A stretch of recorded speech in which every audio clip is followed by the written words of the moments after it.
Hello, everyone. I hope you're having a great day. And today, our lesson is going to be about organ donation. It can be a little bit of a sensitive topic. We talk about some tough things, but I wanted to just record a video for you so that we did not get too far behind. So, just a reminder that our PCH test, personal and consumer health, is going to be next Friday. So, go ahead and be looking at that study guide, and we will review with a Kahoot game the day before the test. So I'm actually not going to talk super long, which I know is crazy because usually I go on and on and on about whatever topic because I feel like it's so important. But I want you to just think before I start, what is something that you know already about organ donation? If you have taken driver's ed, they cover organ donation in there, so you might know a little bit more than the average student. And I apologize if you hear screaming in the background because my husband and my child are playing a video game. Also, do you know anyone who is a recipient of organ donation? I know in the past I've had students who knew somebody who got a kidney transplant or a lung transplant, liver, heart, those kinds of things. And very rarely I've had a student who actually had received an organ donation themselves. And then I also want you to think about this. What concerns do you have about organ donation?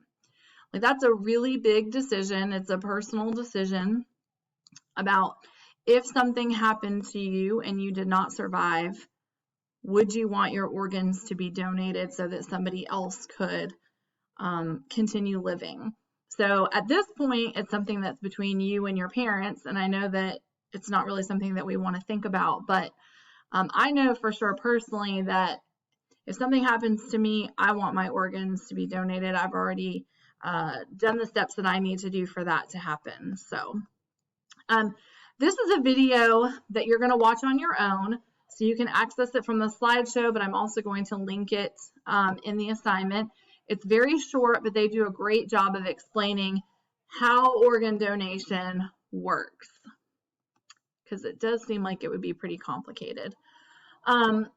So then this is basically how to become an organ donor. And of course, if you've been in driver's ed, like I said, you've learned this, but why do you even learn about it in driver's ed? Well, the reason is that one of the main ways that people register to be an organ donor is through the DMV. So when you go to get your permit or your license, they're going to ask you, do you want to be an organ donor? They don't try to twist your arm or guilt trip you or anything like that. It's just yes or no. If you say yes, then your license will have a little red heart on it. If you say no, it will not have that heart. So if something happens to you, they would be able to very quickly look at your license and know, what you had decided. Again, at your age, you need to have that discussion with your parents because you're not a legal adult, so your parent could decide to go a different route. But if you talk to them about it and tell them why it's so important for you, and maybe even, talk to them about why you think maybe they should be an organ donor, it will make it easier for your parent. So if you don't have a driver's license, or if you decide, maybe after you'd already gotten your license, you can go online and there is a registration website, DonateLifeNC.org. is the one specifically for North Carolina. They're going to talk about this in the video that you're going to watch, but if something happened, where your organs go is going to depend on several things, but one of them is going to be where you're located. It's also going to depend on who is on the waiting list at that time. They have them ordered based on need, and they also talk about things that don't play a factor in it, like how much money you have. That doesn't matter. It doesn't matter your race, doesn't matter your gender, because typically any organ can be given to somebody else. If it's a match based on blood type, and there's some other testing that they do. So they do mention the OPO, which is an organ procurement organization. Sorry about that. And that's going to be the local organization that, like, if the hospital says, hey, we just got somebody that was in an accident, they're not going to be able to be saved, the OPO will facilitate contacting the family that is in line for whatever those organs are. And I also want to point out, not every single deceased person can have their organs be used. So let's say that it was an older person who maybe passed away in their sleep and they had been, alone for a couple days before somebody found them. They're not going to be able to use their organs. So it does have to be a specific way that the person died, and they have to be able to keep the blood pumping through the body. So again, I'm sorry, this is a little bit hard to talk about. There is no cost to the donor or the family of the donor, and it is still possible to have an open casket. I am going to show you some videos that you can watch that, there's a little bit of a difference with that, but for the most part, you can have an open casket. So these are actually the stories that I was going to tell you about. And again, if we were in the classroom, I'd be able to show you these and we could talk about them together. So I'll start on the left. Cameron Underwood received a face transplant. I really would love it if you would watch his story. They show you before pictures, and he actually attempted to take his own life with a gun, and he survived, and he was very disfigured, and he was dealing with a lot of issues with that, and he actually came in contact with this doctor that you see here, and he found a woman in New York City whose son had also attempted to take his own life, and he did take his own life, and I believe it was with an overdose of medicine. So they were able to save his organs, and she agreed to let her son's face be removed and transplanted onto Cameron. So that's when I say, like, I'm pretty sure her son did not have an open casket because of them removing his face, but she felt such a connection because of her son, the way he took his life, and Cameron's story, and it's a really good video to watch. I also want to tell you about Zion, this really cute little boy, and this was several years ago, so he is a little bit more grown up now, but I don't want to spoil it for you. He did get double hand transplants. So we'll talk about this in class when I see you on Friday, and I really hope y'all watch the video. Maybe watch it with your parents so they can see how inspiring he is.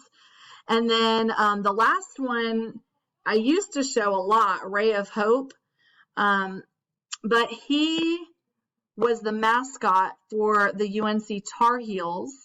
And so you were probably little when this happened, but he was the mascot for the Tar Heels.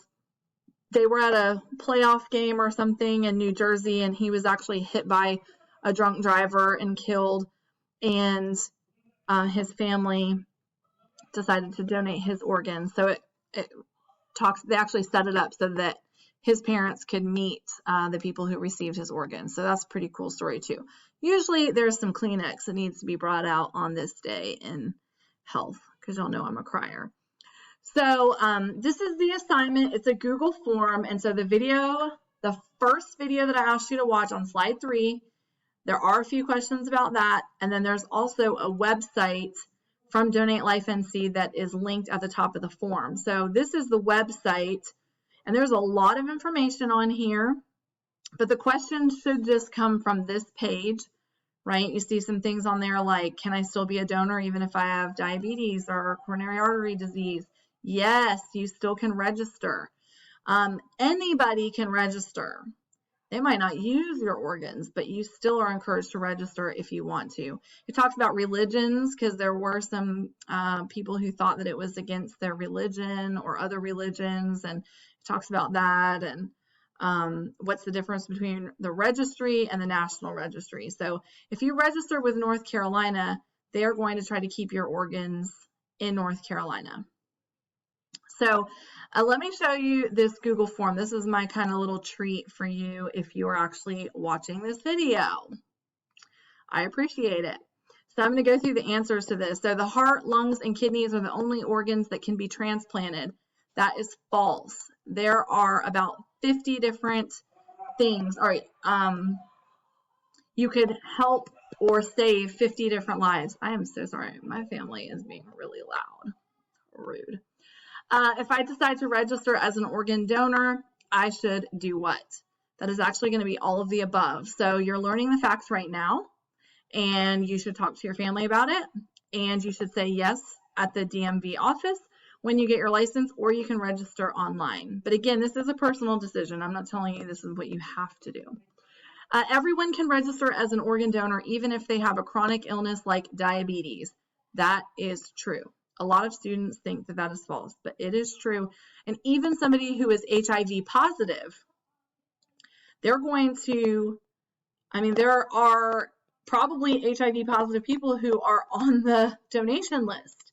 So they would be able to use their organs for another HIV positive person. If I'm not registered as an organ donor, my family will be asked to make a decision before organ and tissue donation can take place. Yes, yes. So if you don't have that heart on your license, they are going to talk to your family. And if you've talked to them about your wishes, then it should be easier for them to make that happen. Brain death and coma are the same thing. That is false. If I register as an organ donor, doctors will not try to save my life in an emergency. That is also false. They're going to try to save you first. If I have a heart on my license or have registered with Donate Life NC, it means I'm consenting to being a living donor. No, false, false, false. So living donor is different than what we've really talked about today. So I didn't get into living donors very much, but some of y'all know that I think it was Selena Gomez had a kidney transplant like a couple summers ago. She actually got her transplant from a friend. And, you know, there are certain organs that you could give to somebody else while you're alive to help save them.